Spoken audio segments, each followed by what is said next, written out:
So now people do understand that AI is a big idea. And many are treating NVIDIA like it is the only AI idea out there. Well, we have a different perspective, and I would like to now introduce you all to Frank Downing, who will start off this part of our AI analysis. Thanks, Cathie. And I think to help kind of frame what's going on in the market and especially for investors, it's helpful to add some historical perspective here. When we look at kind of the foundational shifts in computing architecture over time, you can look at the shift from the mainframe to personal computing and the internet that took place in the 90s. And the companies that delivered the hardware that was fundamentally required for that shift, Intel and Cisco, for example, did really well during that time period. But if you look towards, and there's cyclical cycles within there, if you look at the mid 90s, for example. But when you look towards the end of the decade, by the end of the decade, 2000, 2001, companies like Microsoft that were delivering the kind of new products and services with Windows and Office, Oracle on the database side, Microsoft actually surpassed Intel in revenue, and now 10, 20 years later is multiples of Intel's revenue. So the hardware was the necessary investment first, but the companies that were delivering the software experiences on top of it were able to generate much more revenue after that initial investment cycle and at higher gross margins as well. And I think you can look at the next change and infer something similar, which is the transition from PCs to mobile computing, where you had companies on a market cap basis like Qualcomm and ARM do very well around the 2010 period, once the iPhone came out as this aha moment that mobile computing and smartphones were going to be a thing. Those companies did great. And then a lot of value accrued to the companies that deployed software and services on top of those mobile phones, be it Google or Apple services, really accruing a lot of that value that came after that initial surge in hardware.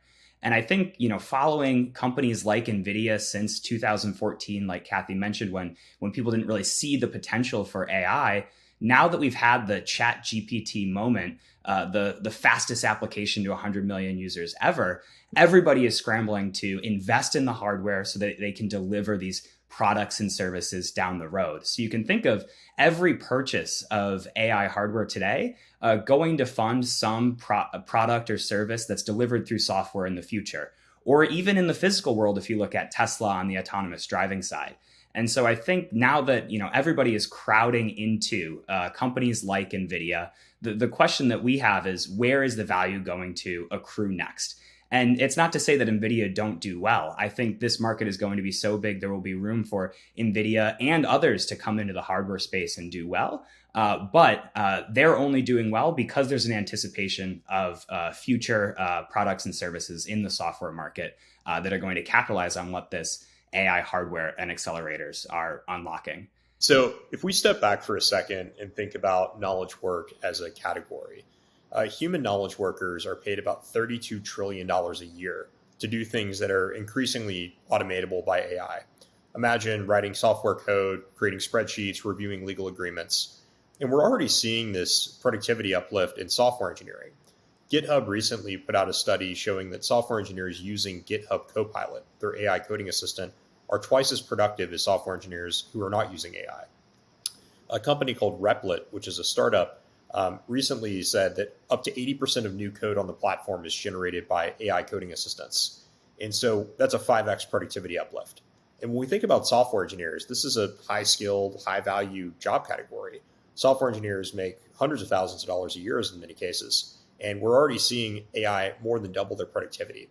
So we think that's representative of what we're going to see across many job categories, from doctors to lawyers to software engineers. And when we think about the opportunity from an investment standpoint, we think that by 2030, AI could increase the productivity of knowledge workers by more than fourfold. That means AI software specifically would create more than $100 trillion in value through the productivity uplift. And if we look back historically at the value capture opportunity for software, enterprise software companies generally capture between 10 and 25% of the value created by their software.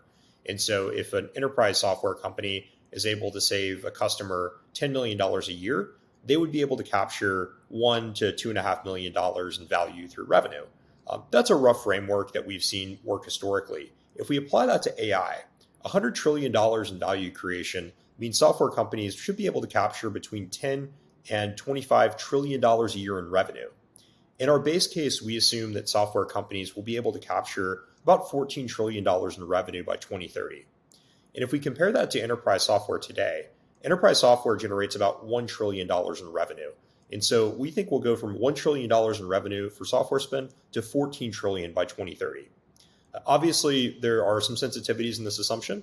If you go to our Big Ideas report, we have a sensitivity table where you can actually look at different scenarios play out, variable both on productivity uplift as well as the value capture. But the base case here is that AI is going to create a lot of value at the software and application layer based on our research. So how do we actually pick the companies that we invest in? Well, first off, we look for applications that are creating a lot of value for customers. So you can take AI and build a product, but if that product doesn't create value for your customers, it's not going to generate meaningful revenue. So the first thing we do is look for applications that are creating a lot of value for customers. One area that we think will create a lot of value, where AI will create a lot of value, is in the contact center.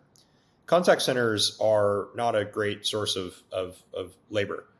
The average churn is over 100%. So the average contact center employee stays for about 7 months and then quits. So by the time you get them trained, they leave. So churn is a big problem. It's also considered a cost center within most companies, which means they're optimizing on ways to reduce costs. At the same time, you want to create good customer experiences, right? You want your customers to be delighted by the support they're receiving. And so we see this as an opportunity that's ripe for automation. We're already seeing applications of AI within the contact center. So that's step number one, is try to find use cases that create a lot of value for customers. And then when we look at the specific companies to invest in, we really look at three variables. The first is proprietary data. The second is a distribution advantage. And the third is leadership of the company who understands the opportunity and is leaning aggressively into AI. So I'll talk about all three of those. First, proprietary data.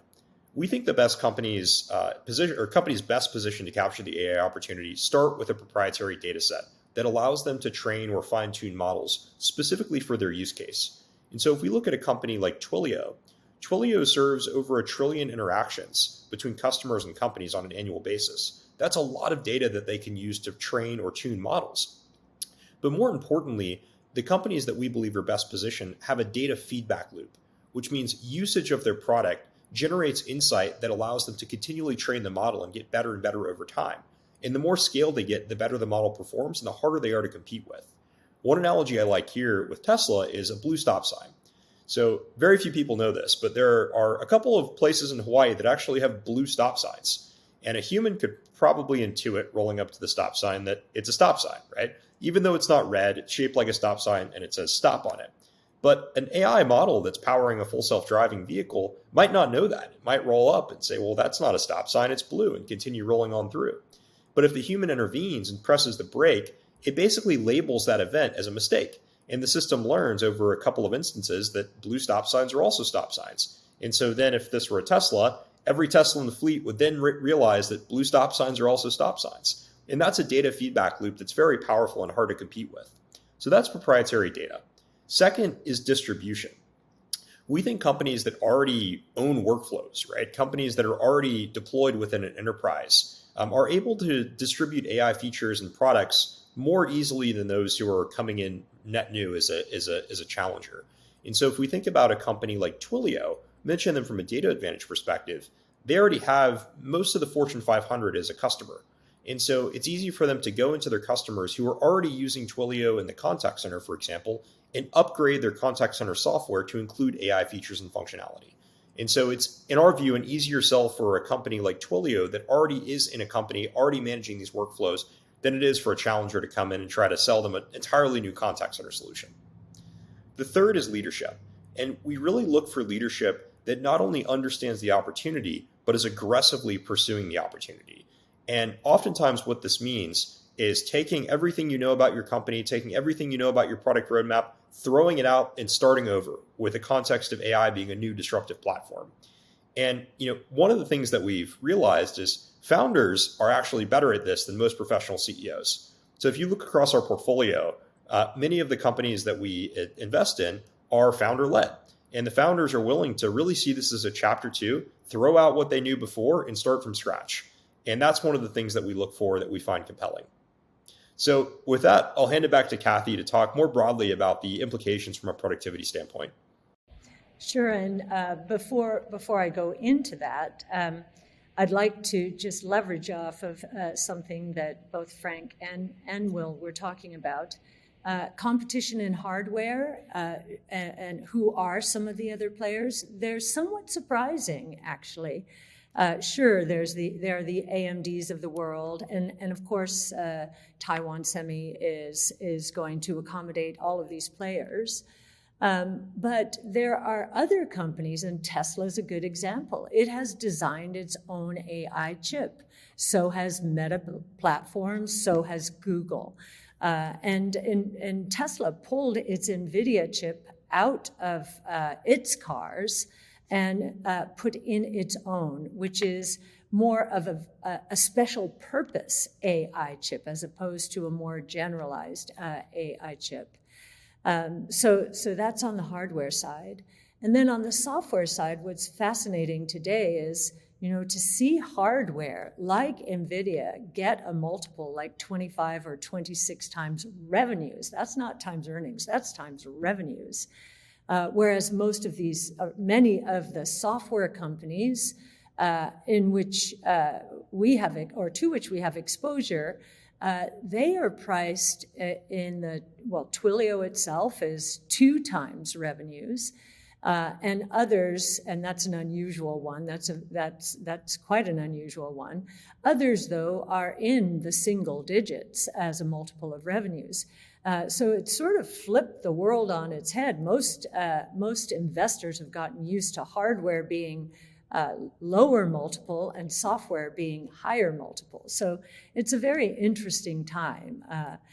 And as far as the ramifications broadly, I think we are going to be shocked at the productivity gains that artificial intelligence will unleash. And I think that we're at a moment in time from an economic point of view where companies are going to really want AI. They're going to be looking for ways to cut costs. Why?